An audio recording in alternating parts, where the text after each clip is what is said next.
We're going to start by talking about the different types of interviews, starting at the top here with what we call screening or telephone interviews.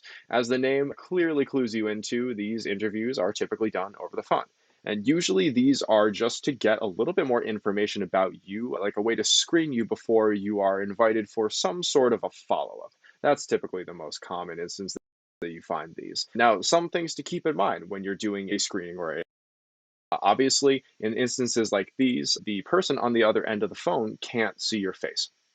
And so essentially, you have that whole visual component of expression no longer is there. So you have to be very careful about making up for that, compensating for the fact that they can't see your face. And one of the best ways to do that is to really sound enthusiastic. When you are not able to be in person and experience a traditional interview format, it really falls on you to comp of energy. It's simply put, the digital media, electronic means of communicating like most notably in an interview setting, tends to sap a lot of the natural enthusiasm and human quality that comes from interacting in person, right? So you really have to make up for that.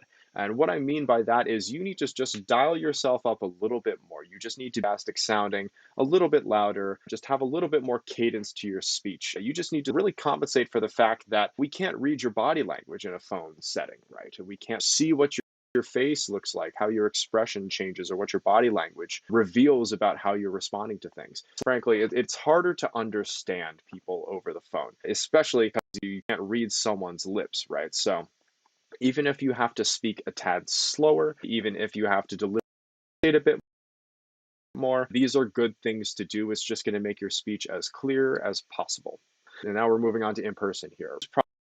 Probably the most common interview format you will experience probably in your life, and especially in the process. So, what exactly defines the individual interview? Well, it is in person, and it's probably asking a whole different range of questions. But carrying on here, we have what's known as the panel interview, right?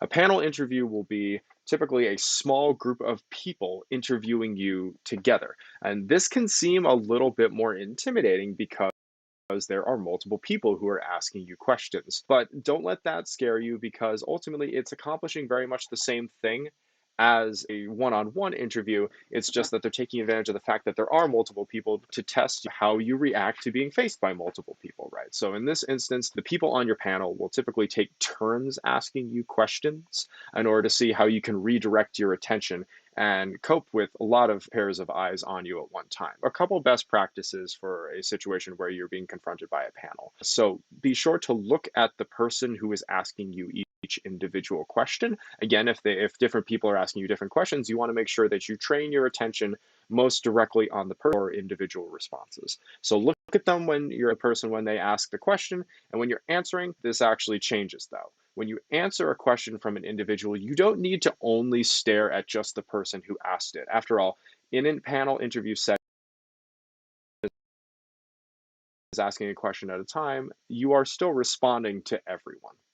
So you can train your attention on, be sure to move your eyes around. You can make eye contact with each person for a shorter period of time. And just be sure to give everyone their due. Carrying on to different than the panel interview. In a group interview setting, there will be multiple interviewees just like you. You will not be the only person being interviewed. Now, these are super interesting because you're not only sharing your own answers, you're also listening to and to a certain degree to others' answers too. So the important thing to keep in mind in a setting like this is that you are present. This applies to every single interview, but especially in a setting where you are not the only person being asked questions. Just because you are not being asked a question at that very moment does not mean you get to zone out or drift away from the setting at hand, right? You got to stay present during group interview sessions. The people who are asking you questions, the interview, also trying to tell how well you listen to what other people have to say, right? Whether it's the interviewers or your fellow interviewees. So a good way you can demonstrate that is by really piggybacking off of others' answers to really show that you are listening to everything that's being said in the room, whether it comes from you or not.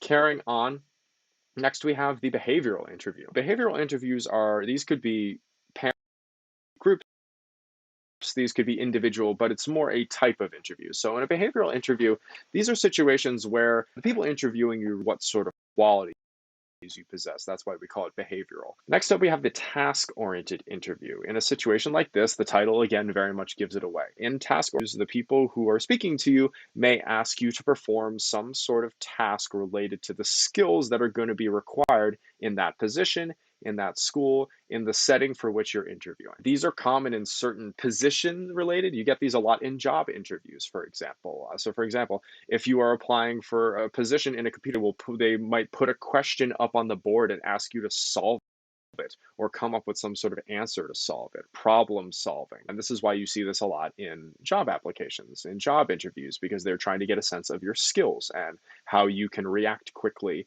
and come up with problem solving techniques.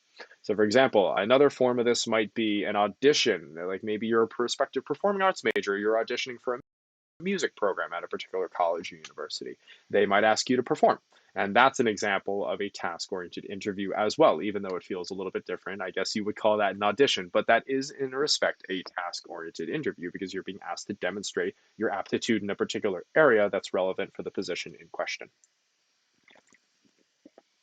All right, and finally, we have the stress interview. So these sometimes appear in situations like interviews for med school or also for jobs. It is, but I'm letting you know about this now, even though it's fairly unlikely that you'll actually encounter this when interviewing for an undergrad setting. And as the title demonstrates, the people interviewing you, maybe not overtly, may try to stress test you. They will begin to scrutinize or criticize your previous responses as a way to see how you respond to pressure or pushback, right? If you have just finished talking about your accomplishments, they may follow up and either try to undermine them or just try to pick them apart and see how you respond, right? They're going to ask you about things. They may question you. They may make you question yourself. And they want to see how you can remain calm and composed throughout this experience, right? Because a lot of skills in a college or a job or a professional setting lie in you being able to keep calm and composed under pressure. It is very possible during your time in applying to colleges, but definitely probable in the rest of your life that you will encounter some sort of a combination of most, if not all, of these interview types in the future, right? You can ask for clarification on the type of interview process that exists, right?